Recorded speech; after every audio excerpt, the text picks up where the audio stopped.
Hi, I'm Barry Sahajian, and this video is on bass tapping across the neck.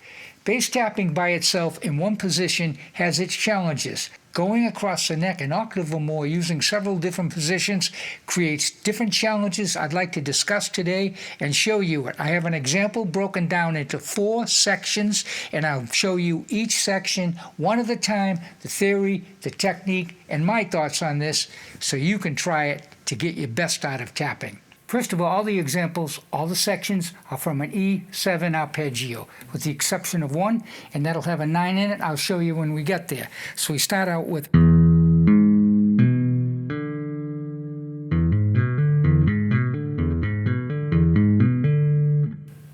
notice the position of my hands. I have my index and third playing in the left hand with a root in the fifth, and I have a third and a flat 7 with the index in the middle of my right hand.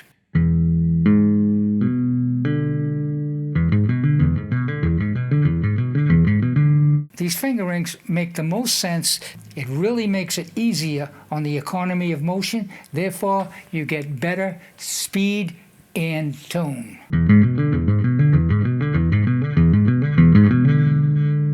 On section 2, we're starting on the third of the E7th arpeggio, which would be a G sharp.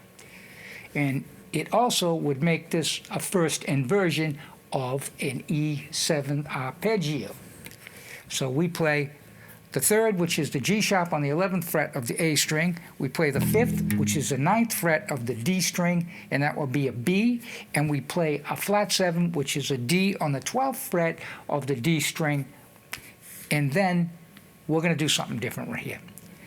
Instead of going to the root, which would make that a true arpeggio for E7, 1, 3, 5, 7, or 3, 5, 7, 1 in this case, because it's first inversion, we're going to make the next note an F sharp. An F sharp is a third away from the flat 7. So what we have here is called a tertian arpeggio, an E7 tertian arpeggio. Tertian means built with thirds, whether it be a phrase, a whole piece, a lick, anything built with just exclusively by thirds. Tertian. I'll play this first for you as just an E7 arpeggio with third, fifth, 7th, and root. Then I'll play it as the tertian arpeggio with 3, 5, 7, 9. You hear the difference.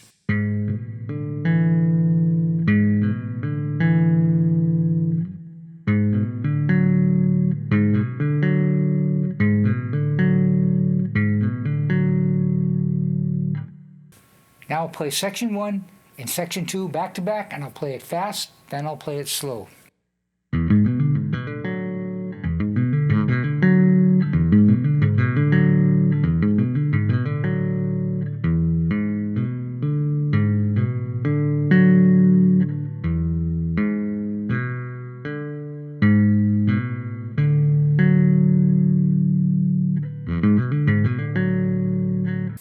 We're working on section 3. I like to lay out the fingering first off. So we have 9th fret on the D string, which is a B, which is the 5th of the E7 arpeggio. And then we have the 12th fret of the D string, which is the flat 7 of the E7 arpeggio, index finger. Then we have 3rd finger, left hand, 11th fret of the G string, which is an F sharp or the 9. Then we have G string, 13th fret, middle finger, which is the 3rd of the E7 arpeggio. Now I'm going to play it fast and slow with the tablature.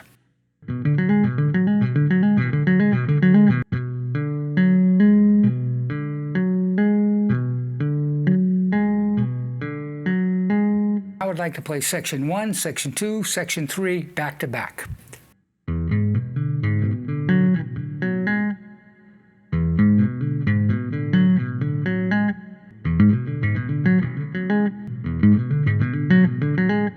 Now we're working on section 4. When I started this video, I said in the beginning there are 4 sections. I didn't realize it, but there are actually 5 sections. I don't remember whether I added a section or I just didn't count the sections right, but nevertheless, this is the 4th section, and I have one more section after this.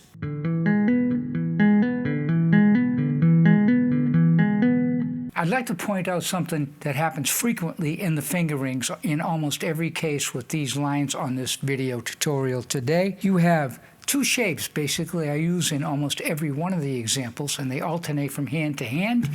One shape would be playing like the tritone, which will be a diagonal shape going from one string to the next that looks like this. In this case, a D to a G sharp. And that is what a dominant 7th chord is all about, that tritone, which I will explain in another video if you don't understand it. But for now, you must understand the shape. So you have a tritone in either the left hand or the right hand, and then the other hand has another shape, 2 strings apart and a whole step apart. For instance, the second half of this line has that shape, an E to a B. Although you don't play them back to back, you play the D, the E, and then the G sharp and the B, but the essence of the shape is a tritone in the left hand and a root 5th in the right hand. So the thing is, each and every one of these 5 examples has these elements. Sometimes they'll be a whole step apart, sometimes a tritone will be in the left hand, sometimes it'll be in the right hand, but it's always there.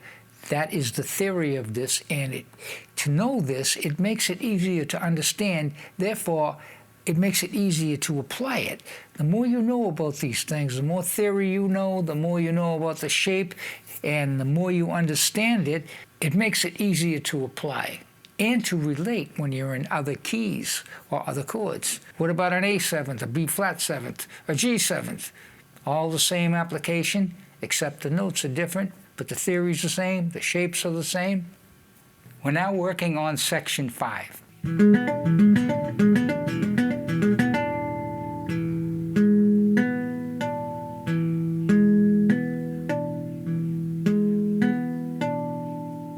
On section 5, we start left hand, 14th fret of the D string, which is the E, the root.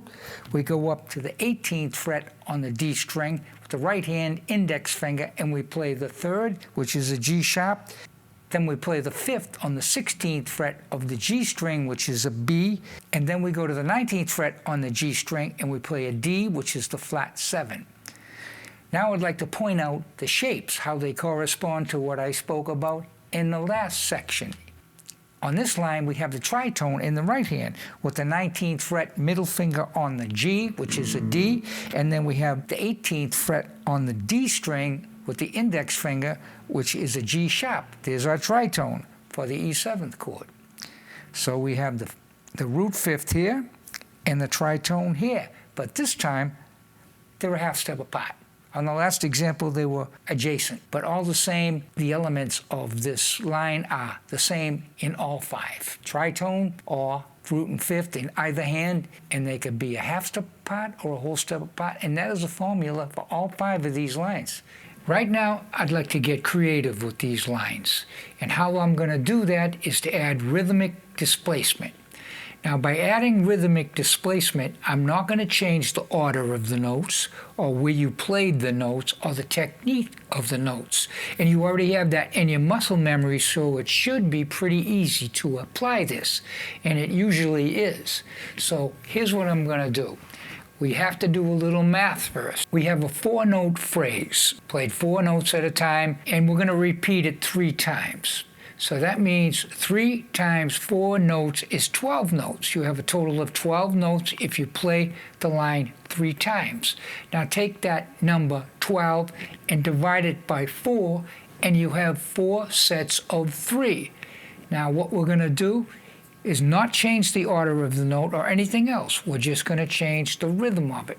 So 4 sets of 3 gives us the perfect opportunity to play with triplets.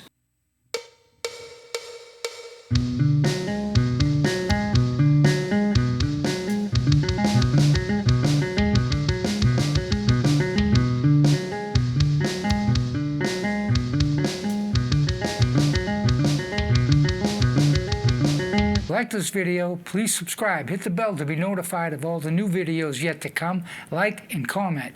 You can visit my Patreon page and download all the study materials I used in this video. There'll be a link in the video description below. Thank you for stopping by, and I hope to see you again.